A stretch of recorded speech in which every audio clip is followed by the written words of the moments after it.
طيب يا شوف، انا كمال. انا حلل الخطاب بتاع عم تبون في عجاله كمال.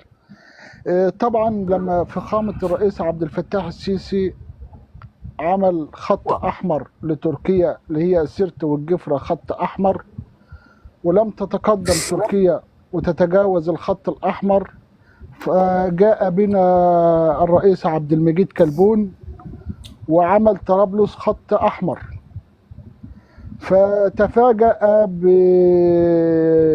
بالقائد العظيم خليفة حفتر وتعدى الخط الوردي اللي رسمه عبد المجيد تبون، فطلع خط وردي مش خط أحمر.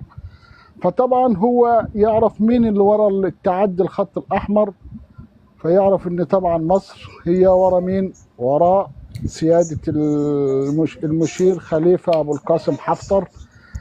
فقال لك يعني ايه، اما اضرب عصفورين بحجر، وهو اكتر واحد او احسن واحد يضرب بالحجر عم تبون. هو اللي قال لنا اي واحد يطلع من الصف اضربه بالحجره.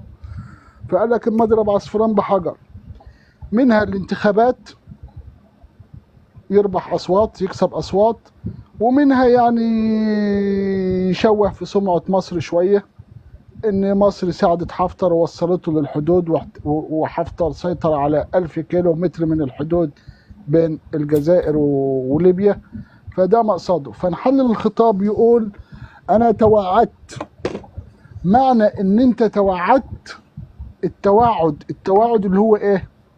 يعني توعد يعني في حاجة كبيرة. انا اتكلمت مع الجيش وتوعدت يعني حرب جيش وتوعد، يعني في حرب. طيب بعد ما توعد والجيش راهو جاهز يفتحوا لنا الحدود، طيب بعد التوعد لقينا بناء 3 مستشفيات في 20 يوم. طيب انت اما تيجي يعني اتوعدت بالجيش بناء 3 مستشفيات في 20 يوم. يا دي الله. طب ازاي واحد يتوعد بالجيش بناء 3 مستشفيات في 20 يوم؟ طيب هنعدي دي. انت لما تبني مستشفيات في غزة هتبقى مستشفيات ميدانية. المستشفيات ميدانية اللي هي الخيم. طيب الخيمة عشان تتبنى اللي هي المستشفى في ساعة، يعني ال3 مستشفيات في 3 ساعات. طب ازاي هتبني 3 خيم مستشفيات ميدانية في 20 يوم؟ يعني انت الجيش بتاعك اخره يعني انت عاوزنا نفتح له الحدود عشان يعمل 3 مستشفيات ميدانية في 20 يوم، وتوعدت ب3 مستشفيات؟ لا خليك احسن، مش عاوزينك ولا عاوزين ال3 مستشفيات.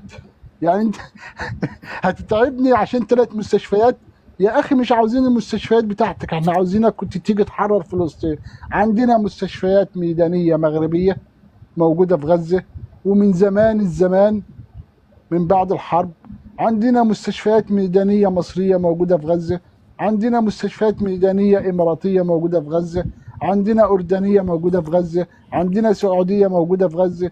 احنا كنا مستنيينك بالتوعد بتاعك بالجيش بتاعك تيجي تحرر فلسطين. يا سيدي توعد. انت صاحب حزب الله وبتحب حزب الله وصاحب الإيرانيين. روح طريق ليبيا لبنان مفتوح، حرر من لبنان. انت صديق لبشار الاسد، وبشار الاسد عند الجولان، اتفضل حرر من الجولان. انت بتقول انا قوة ضاربة وانا والجيش توعد. عندك البحر، اتفضل حرر من البحر.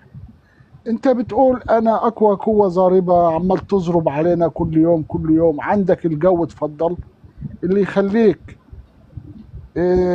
تطلع بالبحر عندك المهاجرين غير شرعيين يروحوا عندك، لا حولهم عندك الطريق، هتروح لغزة هتحرر. ورينا هتحرروا ازاي.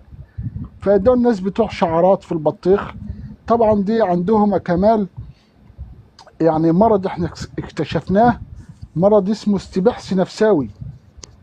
الاستباحث النفساوي ده اللي اخترعه عادل امام. يعني لو شفتوا عادل امام في الفيلم استباحث نفساوي، ده الاستباحث النفساوي ده بيجي من قلة العدس، يعني من قلة أكل العدس ومن قلة شرب الحليب واللوبيا والحاجات دي. الاستباحة النفسية بيعمل ايه؟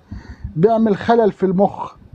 فطبعا عم تبون يعني عنده حاجة اسمها خلل في المخ، فعشان يطلع يقول الكلمتين دول ويركز فيهم لازم يضرب ازازة الويسكي الاول عشان يطلع يركز في كلمتين مجيين يقولهم. طبعا شفناه هو نازل، شفناه. اقفل له البتاع يا كاميرا. شفناه هو نازل من الطياره، من على سلم الطياره، كان ضارب طبعا ازازه ويسكي فكان هيقع، فمسكوا السيد طبعا كلنا شفنا. وعنده تاثير في الجزمه اللي كان لابسها. الجزمه هو مقاسه في لا مؤاخذه الجزم 42، فكان لابس جزمه مقاس 750 لانه مش مركز، لبس الجزمه غلط. فهو بيطلع يتكلم كلام مش مقاسه والجزمه مش مقاسه.